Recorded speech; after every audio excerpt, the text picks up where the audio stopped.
তো প্রিয় বন্ধুরা, আমরা চলে এসেছি জিনের পার্ট 7 নিয়ে। তাহলে চলুন শুরু করা যাক। ওইদিকে জিন সেই ডিরেক্টরের কাছে দেখা করলো, কথা বললো আর নাটকের জন্য রাজি হলো। ডিরেক্টর বলল, সব কিছু তো রেডি, আমাদের নাটক হবে কালকের থেকে শুরু হবে। তুমি কালকে এই জায়গাতে এসে পড়ো, এই যে ঠিকানা দিলাম এখানে আসবে, ওখানে আপনার নাটকের নায়িকাও থাকবে।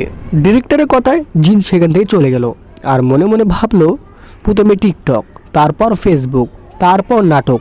দেখি একটা নাটক করিয়ে দেখি, নাটক আবার কি জিনিস বোঝা যাবে। তাহলে কথা মতন জিন সেই ডিরেক্টরের ঠিকানায় চলে গেল। সেখানে জিন অনেক লোককে দেখলেন আর ডিরেক্টর বললেন, এই তো আমাদের হিরো চলে এসেছে। হিরো সাহেব, আপনি কেমন আছেন? এই তো আপনার নায়িকা, আপনার দুজন কথা বলেন, আমি এখনই আসছি। এই বলে ডিরেক্টর ওখান থেকে চলে গেল আর নাটকের নায়িকা জিনের দিকে তাকিয়ে মুচি একটা হাসি দিল আর বলল, কেমন আছেন আপনি? বসুন না, বসে কথা বলি। জিন, আলহামদুলিল্লাহ আমি ভালো আছি, আপনি কেমন আছেন? আলহামদুলিল্লাহ আমিও ভালো আছি। মেয়েটা বলল, নাম কি আপনার? আমার নাম রাজ। আর তোমার? বৃষ্টি। আমার নাম বৃষ্টি। তো রাজ ভাই, এখন নাটকের স্ক্রিপ্ট পড়া যাক। ধরুন, এটা ধরুন, এই যে এখান থেকে ডায়লগ শুরু হবে, কেমন? পড়ুন। এই বলে নাটকের নায়িকা জিনের হাতে স্ক্রিপ্ট ধরে দিলেন আর জিন মনে মনে বলল, এটা আবার কি রে, কাগজের মধ্যে কি লেখা? এটা কিনা বলে স্ক্রিপ্ট? কি এটা? কি জানি নাটক করতে পারবো কিনা, না পারলে নাই, পালিয়ে যাব। কিছুক্ষণ পর ডিরেক্টর এসে বললেন, চলো, ওদিকে সব কিছু কমপ্লিট হয়ে গেছে, এখন চলো নাটকের জন্য রেডি হয়ে যাও। ডিরেক্টরের কথায় জিন আর নাটকের নায়িকা চলে গেল শুটিং করতে। ওখানে যাওয়ার পর ডিরেক্টর বলল, এই যে হিরো, ডায়লগ দেখছো তাই না? জিন, দেখছি, কিন্তু আপনি মুখে বললে একবার সুবিধা হতো।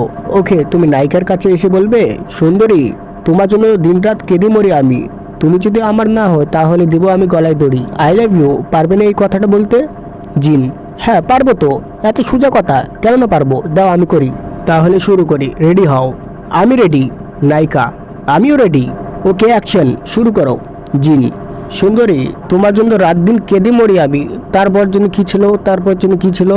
আরে কাট কাট, এটা কি হলো? শুরুটা তো ভালোই ছিল। আরে ডায়লগ ভুলে গিয়েছিলাম, আবার শুরু করো। ওকে, অ্যাকশন। সুন্দরী, তোমার জন্য রাত দিন কেঁদে মরি আমি, আর কত কাঁদবো বলো? আরে ভাই, ডায়লগের মধ্যে ভুল করছো কেন? আরে তুমি বলবে, সুন্দরী, তোমার জন্য রাত দিন কেঁদে মরি আমি, তোমার যদি না পাই তাহলে দিব গলায় দড়ি। জিন, ও সরি সরি, এবার ঠিক হবে। ওকে, অ্যাকশন। সুন্দরী, তোমার জন্য কেঁদে মরি আমি, তোমাকে যদি না পাই তাহলে আমি খাবো বিষ। নায়িকা, আরে ভাই, বারবার ডায়লগ ভুল করছেন কেন? ডিরেক্টর, আরে ভাই, বিষ না, শেষে হবে গলায় দিব দড়ি। জিন, ওই একই তো হলো, গলায় দড়ি দিলে মানুষ মরবে, বিষ খাইলে তো মানুষ মরবে। ডিরেক্টর, তাই বলে ডায়লগের একটা মিল আছে না? জিন বলে, ওকে, এবারে ঠিক হবে, শেষবার সুযোগ দিন। ওকে, অ্যাকশন। সুন্দরী, তোমার জন্য রাত দিন কেঁদে মরি আমি, তুমি যদি আমার না হও তাহলে আমি বিষ খাবো, গলায় দড়ি দেবো আর তোমাকে জোর জবরদস্তি বিয়ে করব। কি, এবার ঠিক আছে না? এবার ডায়লগটা বড় করে বানিয়ে দিয়েছি, কেমন হলো? ভাই, তোকে নাটক করতে হবে না, তুই যেভাবে এসেছিস সেভাবে চলে যা। ওই ক্যামেরা ট্যামেরা নিয়ে আসো, আর শুটিং করবো না। জিন, ওকে, চলে যাচ্ছি, কিন্তু মনে রাখিস যা যা করলাম না তার সঙ্গে অনেক গুণ ভালো টিকটক ভিডিও বানা। টিকটক ভিডিও বানাতে কত শান্তি, আর তোদের এখানে অত কি যেন আলতু ফালতু অ্যাকশন ঠ্যাকশন। আরে আমি যাচ্ছি। এই বলে জিন সেখান থেকে চলে গেল। ডাইরেক্টরের উপর রাগ হয়ে জিন ওখান থেকে চলে আসলো আর মন খারাপ করে বসে থাকলো। হঠাৎ করে সেই রাত্রিবেলা একটা মেয়ে মেসেজ করলো, হাই, কথা বলেন। ওয়ে, কি হলো? ওয়ে। জিন, কে আপনি? মেয়েটা, বলবো না, নাক ফাটাবো। মানে আপনি আমার ফটোতে হাহা পোস্ট দিয়েছেন কেন? হাহা ইমোজি দিয়েছেন। ইস, কত সুন্দর ফটোটা আমি ছেড়েছিলাম আর আপনি ইমোজিটা হাহা দিয়েছেন, লাভটা না দিয়ে হাহা দিয়েছেন কেন? জিন, এই ছোট্ট একটা কথার মধ্যে এত পাগলামি কেন?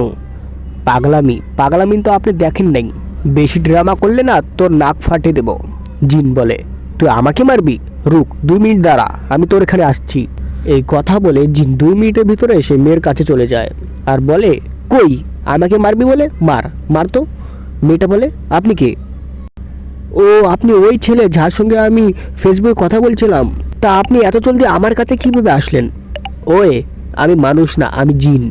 মানে? মানে কিছু না, আমি একটা জিন, আমি ফেসবুক টিকটক চলাই। আর হ্যাঁ, তুই যেন কি বললি, আমাকে মারবি? আয় মার। মেয়েটা জিনের দিকে এক দৃষ্টিতে তাকিয়েছিল। জিন, কি হলো, কথা বলছিস না কেন? ভয়ে মরলি নাকি? ওয়ে ওয়ে কথা বল, ভয়ে মরলি নাকি? মেয়েটা, আরে না মরি নাই, আমি ভাবছি আমাদের স্বপ্ন এত তাড়াতাড়ি পূরণ কিভাবে হলো। জিন বলল, মানে কিছুই তো বুঝলাম না, কি বললিস? মেয়েটা বলে, কিছু না, ক্রাশ খাইছি। আমার অনেক দিনের ইচ্ছা জিনের সঙ্গে প্রেম করব, জিনকে ভালোবাসবো, আজ হয়তো আমার ইচ্ছা পূরণ হয়েছে। জিন বলে, এই মেয়েটা হয়তো পাগল হয়েছে, জিনকে দেখে মানুষ ভয় পায় আর এ নাকি ক্রাশ খায়। পাগল? সত্যি বলছি, আপনাকে দেখে ভালো লেগে গেল। তোর কাছে থেকে আর পাগল হওয়ার ইচ্ছা নাই, আমি চললাম। ওই তোমার নামটা তো বলে যাও। না, আমার নাম বলা যাবে না। আচ্ছা তোমার নাম কি? আমার নাম আখি।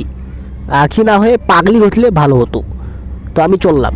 তো প্রিয় বন্ধুরা, ওই মেয়েটা কি জিনকে প্রপোজ করেই ছাড়বে কি না, তাহলে দেখা যাবে পার্ট 8। তখনকার জন্য আপনি অপেক্ষা করুন, আমরা আবার মিলব পরবর্তী ভিডিওতে।